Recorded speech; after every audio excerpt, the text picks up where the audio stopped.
Baik, mohon izin Bapak Ibu guru yang hadir pada kesempatan hari ini. Mohon izin juga Bu Nutulen. Izinkan sebelum dia memaparkan apa yang saya presentasikan hari ini, izinkan perkenalkan diri dulu. Nama saya Gatot Suhardiana, SPD SD, jabatan guru. Jadi ini adalah tugas kami yang terakhir dalam pelatihan PJKS tahun 2025. Di mana pemaparan kami ini adalah terkait dengan peningkatan kita di sekolah, yaitu terkait dengan mutu pendidikan sekolah kita. Namun izinkan yang mengaturkan pengajian Jumat. Om Swastiastu. Langsung saja yang memaparkan apa yang sampaikan nanti ini terkait dengan menjembatani karakter strategi transformasi sekolah, mengubah pemahaman belajar Pancasila menjadi kebiasaan sehari-hari. Nah, kenapa saya mengangkat kegiatan ini? Karena kemarin saya memantau hasil raport mutu pendidikan kita di tahun 2025. Ternyata yang saya pantau itu karakter anak-anak yang di sekolah kita menurun. Nah, jadi kenapa saya mengangkat, ingin mari kita berbagi, mari kita selesaikan permasalahan yang terjadi. Kenapa bisa karakter kita di sekolah ini, khususnya anak-anak dan juga Bapak Ibu juga terkait di sini, apa yang terjadi? Mari kita bedah bersama-sama.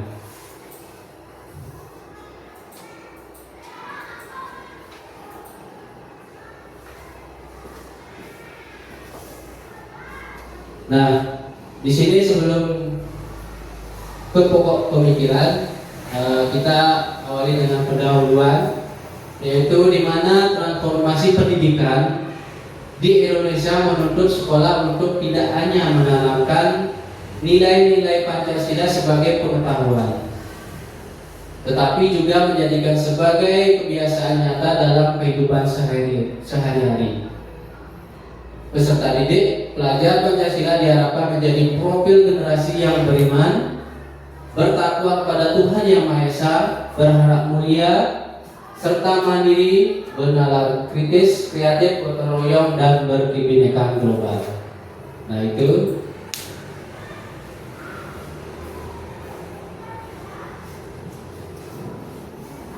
Nah, jadi tujuan dari kegiatan kita adalah ada 4 tujuan yang kita ingin capai. Yaitu yang pertama, memahami konsep belajar Pancasila secara komprehensif. Terus yang kedua, mengidentifikasi tantangan dalam menginternalisasi nilai-nilai Pancasila di sekolah. Yang ketiga, menyusun strategi transformasi sekolah berbasis karakter. Yang keempat, merancang langkah konkret agar nilai-nilai Pancasila menjadi kebiasaan di sekolah kita. Itu tujuan dari kegiatan kita. Nah, adapun konsep dasar belajar Pancasila, nah kemarin mungkin Bapak Ibu sudah masih mengingat tentang 6 dimensi belajar profil Pancasila. Di sini kami juga tetap mencantumkan, yaitu tentang pelajar Pancasila merupakan perwujudan peserta didik yang memiliki kompetensi global dan perilaku sesuai nilai-nilai luhur bangsa dalam 6 dimensi. Yang pertama, dimensi beriman bertakwa kepada Tuhan Yang Maha Esa. Yang kedua, berkebinekaan global. Ketiga, gotong royong. Keempat, mandiri. Kelima, bernalar kritis dan kreatif. Nah, jadi keenam dimensi ini kita akan tuangkan untuk meningkatkan karakter anak-anak kita, termasuk kita sebagai pendidik. Nah, transformasi sekolah harus memastikan keenam dimensi tersebut. Kenapa? Karena kita tidak hanya dipahami secara teoritis saja, namun juga dihidupi dalam kehidupan keseharian warga sekolah. baik itu peserta didik, guru maupun orang tua, karena kita harus berkolaborasi dalam kegiatan kita sebagai warga negara atau warga sekolah di sekolah kita. Nah, mungkin dalam pelaksanaan implementasi tersebut pasti ada tantangan Bapak Ibu. Nah, jadi tantangan dalam implementasi nilai Pancasila di sekolah saya cantumkan ada 3. Ya, ada 3. Yang pertama, pemahaman nilai-nilai Pancasila masih bersifat kognitif, belum menyentuh ranah afektif dan psikomotorik. Nah, jadi pemahaman nilai itu masih bersifat teori, bukan langsung dipraktikkan kepada anak-anak. Jadi pemahaman tersebut mari kita akan sebar luas, diperluas menjadi pemahaman yang afektif dan psikomotorik. Yang kedua, pengaruh budaya digital. Nah, dan globalisasi yang sering bertentangan dengan nilai-nilai lokal. Jadi pengaruh budaya digital dan globalisasi ini sangat efeknya sangat besar, karena anak-anak cenderung mereka akan tahu dunia di luar, sehingga dia lupa dengan bagaimana cara menjaga dan meningkatkan karakternya mereka sendiri. Ya. Yang ketiga yaitu keterbatasan integrasi nilai-nilai Pancasila dalam kurikulum dan kegiatan ekstrakurikuler. Nah, jadi mari kita dalam pencapaian karakter anak-anak kita bisa menuangkan di dalam kurikulum maupun kegiatan ekstra yang ada di sekolah kita. Nah, adapun strategi transformasi sekolah yang kita perbaiki nantinya yaitu 1. Penguatan budaya sekolah. Nah, jadi penguatan budaya sekolah ini yang pertama itu membangun visi dan misi sekolah yang berorientasi pada nilai-nilai Pancasila. Jadi harus selalu sinergi dengan visi misi dengan yang namanya transformasi sekolah yang bernilai Pancasila.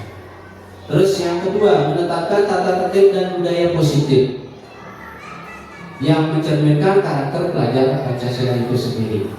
Yang ketiga, mengembangkan kegiatan rutin seperti doa bersama, upacara bendera, dan kegiatan sosial. Nah, itu strategi dari penguatan budaya sekolah yang harus kita tingkatkan. Dan berikutnya, yang kedua, keteladanan pendidik. Nah, inilah sebagai tantangan kita sendiri sebagai pendidik, di mana pertama guru dan tenaga pendidikan menjadi role model dalam perilaku sehari-hari. Yang ketiga, mengintegrasikan nilai-nilai Pancasila dalam proses pembelajaran dan interaksi sosial. Yang ketiga, memberikan penghargaan terhadap perilaku positif siswa. Nah, ini tantangan kita bagi kita sebagai pendidik, karena kita menjadi role model, contoh bagi anak-anak untuk bagaimana cara meningkatkan karakter anak-anak itu sendiri. Jadi kita sebelum menjadi contohnya, modelnya, baru kita bisa mengimplementasikan kepada anak-anak. Yang ketiga yaitu pembelajaran kontekstual. Nah, di mana mengaitkan materi pelajaran dengan nilai Pancasila. Tentunya setiap pembelajaran harus wajib diberlakukan mengetatkan dengan yang namanya nilai-nilai Pancasila itu sendiri. Yang kedua, menggunakan metode pembelajaran berbasis proyek atau project based learning. Jadi anak-anak jangan diajarkan hanya teori saja, tapi tetap diajarkan dengan tentang proyek-proyek atau proyek nyata diajarkan mungkin di halaman, di kelas, sehingga pemahaman anak-anak dalam pembelajaran itu bisa tercapai. Yang terakhir yaitu mendorong refleksi nilai setelah setiap kegiatan pembelajaran. Nah, jadi mendorong refleksi, evaluasi, atau mungkin setiap akhir pembelajaran itu Bapak Ibu guru harus selalu merefleksi apa sih kegiatan yang dilaksanakan atau sedang berlangsung atau sudah berlangsung. Yang keempat, kolaborasi dengan orang tua dan komunitas. Nah, ini sangat penting Bapak Ibu. Kita sebagai pendidik atau guru di sekolah tentunya kita harus tetap berkolaborasi dengan orang tua atau komunitas. Karena kenapa? Karena satu, melibatkan orang tua dalam kegiatan kebiasaan karakter di rumah. Kedua, mengadakan kegiatan sosial bersama masyarakat. Yang ketiga, menjalin kemitraan dengan lembaga keamanan budaya dan sosial. Karena kenapa Bapak Ibu? Karena sebagai orang tua tentunya kita harus berkolaborasi dengan mereka, karena karakter yang dasar karakter yang akan lahir di sana adalah di rumah. Jadi kita cuma menumbuh kembangkan saja atau meneruskan saja karakter anak yang tumbuh di rumah yang akan dibawa ke sekolah. Nah, jadi sehingga apapun karakter yang tumbuh di keluarga, sehingga kita ketahui setiap anak-anak itu sendiri. Yang kelima, yaitu pemanfaatan teknologi digital. Yang pertama, menggunakan media digital untuk kampanye nilai-nilai Pancasila. Yang kedua, membuat konten positif yang mencerminkan karakter belajar Pancasila. Yang ketiga, mengembangkan platform refleksi digital bagi siswa untuk menilai perilaku harian mereka. Nah, tentunya kita menggunakan pemanfaatan teknologi ini maksudnya adalah contohnya seperti kemarin kita ikut lomba 7 kebiasaan anak Indonesia hebat. Nah, itu salah satu kita memanfaatkan teknologi digital sehingga kita bisa mengkampanyekan 7 kebiasaan anak Indonesia hebat tersebut melalui digital. Nah, jadi kita sebagai guru senantiasa kita sudah memiliki video kemarin lombanya, ya setidaknya kita tayangkan kepada anak. Ini loh kegiatan kita. Ini loh kebiasaan 7 kebiasaan anak Indonesia hebat, sehingga akan bisa merubah mindset untuk karakter anak-anak itu sendiri. Nah, adapun rencana tindak lanjut yang saya buat adalah, yaitu yang pertama kita akan mengadakan workshop internalisasi nilai Pancasila bagi guru. Nah, jadi kita akan merancang di kumpul kita sendiri, yaitu tentang workshop.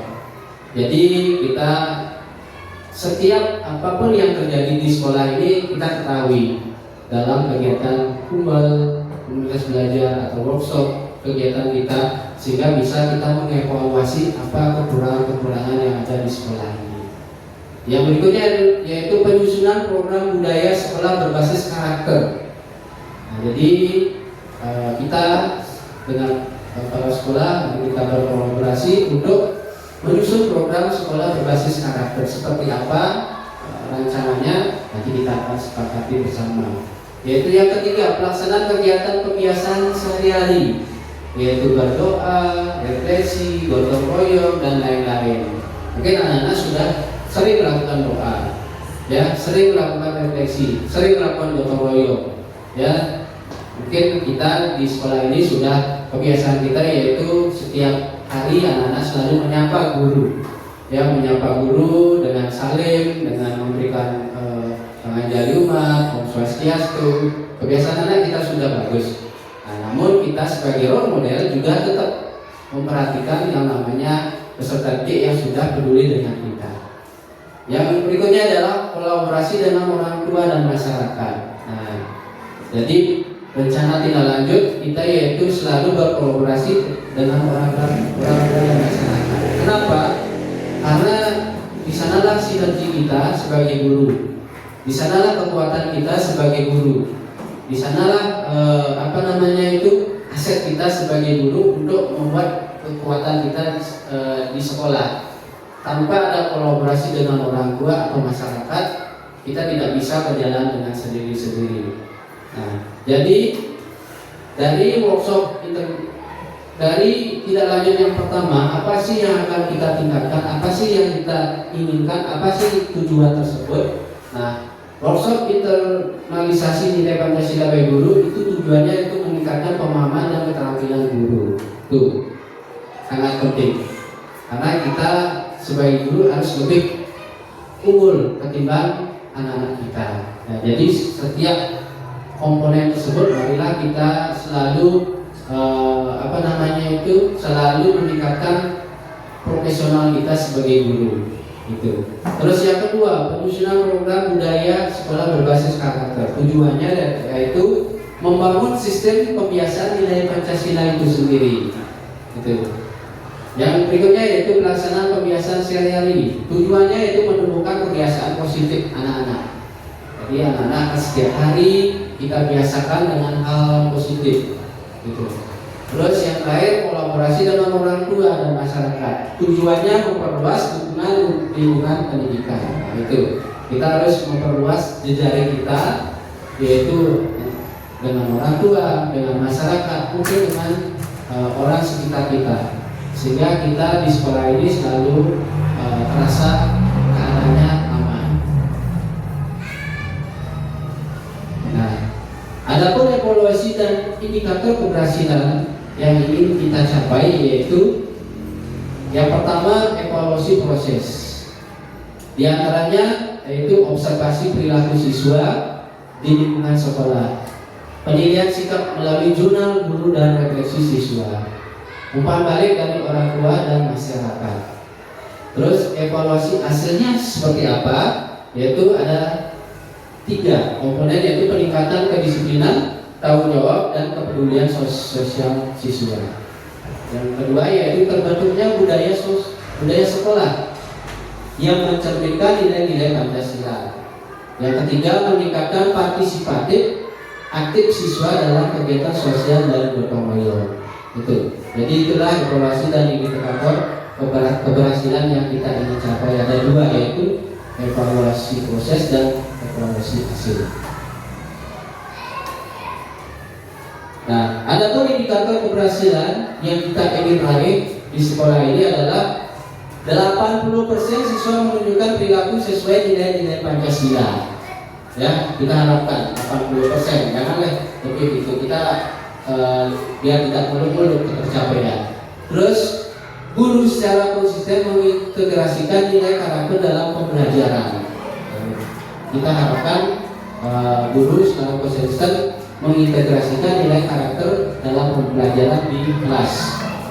Yang ketiga, sekolah memiliki program budaya positif yang berkelanjutan. Jadi kita membuat merancang kegiatan program itu jangan sudah berhasil tidak dilanjutkan, tetapi tetap berlanjut.